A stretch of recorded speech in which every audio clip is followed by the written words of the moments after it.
చంద్రబాబు నాయుడు గారు వైఎస్ఆర్ కాంగ్రెస్ పార్టీ ప్రభుత్వం రాదు,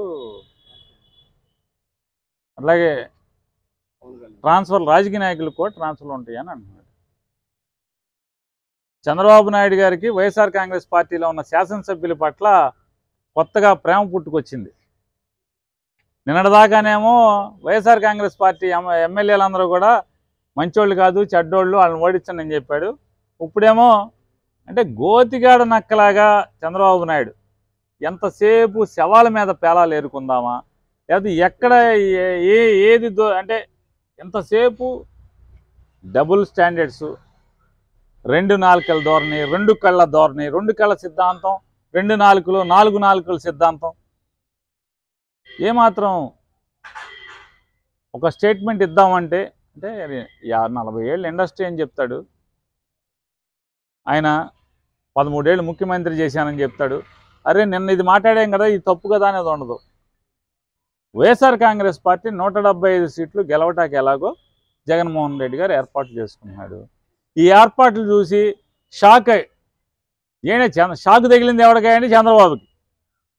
జగన్మోహన్ రెడ్డి గారు ఈ సీట్లు మార్చడంలో మొదటి బాధితుడు ఎవడంటే చంద్రబాబు నాయుడు. ఒక్కసారి షాక్ తగిలి ఇదేంటో మొత్తం జగన్మోహన్ రెడ్డి సినిమా మార్చేస్తున్నాడని చెప్పని కంగారులో మాట్లాడతాడు. ఏమంటాడు? బీసీలకి దళితులకైనా మార్చేది, ఎమ్మెల్యేలకు కూడా ట్రాన్స్ఫర్లు ఉంటాయని. మరి నీకెందుకు ఉందా ట్రాన్స్ఫరు?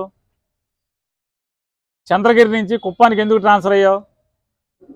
ఎందుకు ట్రాన్స్ఫర్ అయ్యావు అంటున్నా. తటస్థుల పేరుతో ఎంతమంది ఎమ్మెల్యేలని ట్రాన్స్ఫర్ చేశాను?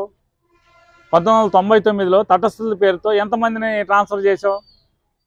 ఆఖరికి మొన్న 2014లో కోడెల శివప్రసాద్ నరసరావుపేట నుంచి సత్తెనపల్లికి ట్రాన్స్ఫర్ ఎందుకు చేశావు? మరి నరసరావుపేటలో చల్లని కాసు సత్తెనపల్లిలో చెల్లుద్దనా? చల్లని రూపాయి కదా కోడెల శివప్రసాద్, మరి సత్తెనపల్లి ఎట్లా చెల్లుద్ది అనుకున్నావు? అంటే నువ్వు చేస్తేనేమో అది రాజ్యాంగం, నువ్వు చేస్తే ఎక్సలెంట్ ఫార్ములా, ఓ కొత్త రాజకీయాలు, ఓ చంద్రబాబు ఆహా ఇరుడు సురుడు బాగా చేశాడు, అరే గొప్పగా చేశాడని మాత్రం భజన చేయాలి అందరూ. చూద్ది కానీ జగన్మోహన్ రెడ్డి గారు ఎత్తుగడలేంటో, ఎందుకు సీటు మారుస్తున్నాడో, నువ్వు మళ్ళీ ఏ రకంగా రేపు రాజకీయాల్లో మనకు ఒక్క చావు వస్తుందో రేపు 2024 ఎంత మా అయితే 6 నెలలు కనబడుతుంది. వాళ్ళకి ట్రాన్స్ఫర్ చేశారా, వీళ్ళని ట్రాన్స్ఫర్ చేశారా, దళితులు బీసీలోనా అన్నీ చూద్ది కానీ దళితుల బీసీలా బోసీలా అన్నీ ఉంటాయి. మరి మేము 4 రెడ్లను తీసేస్తే వాళ్ళందరూ ఎందుకు చేర్చుకున్నావు? మేము పనికిరాని చెప్తే మరి నువ్వెందుకు చేర్చుకున్నావు? మా పనికిరాని సరుకుని మేము సస్పెండ్ చేస్తే, మా దగ్గర ఒక రాజుగారిని ఎంపీని అగ్రవర్ణాల రాజుగారిని వద్దంటే నువ్వు మళ్ళీ లటక్కని నువ్వు వాటేసుకుని తిప్పుకుంటున్నావు కదా. రోజు వాళ్ళ ఇంటికాడ బన్నాలు తింటున్నారు కదా నువ్వు ఈ కొడుకెళ్ళి. మీ ఊళ్ళో ఎక్కడ దారి లేనట్టు వెళ్ళి అక్కడ అన్నాలు తింటున్నారు కదా. నువ్వు చేస్తేనేమో రాజకీయం, నువ్వు చేస్తేనేమో ఆహా ఓహో, జగన్మోహన్ రెడ్డి గారు చేస్తేనేమో అక్కడ చెల్లని రూపాయి, ఇక్కడ చెల్లని రూపాయి. ఇవన్నీ జగన్మోహన్ రెడ్డి గారి ఎత్తుగడలతో, జగన్మోహన్ రెడ్డి గారి యొక్క ఈ రాజకీయ చదరంగంతో చంద్రబాబు నాయుడికి షాకు తగులుతుంది.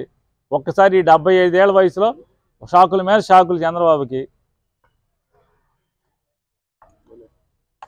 నేను పవన్ కళ్యాణ్ గారు మా పార్టీని ఓడిస్తే చేయమంటున్నాడు. అదే ఆయన లక్ష్యం.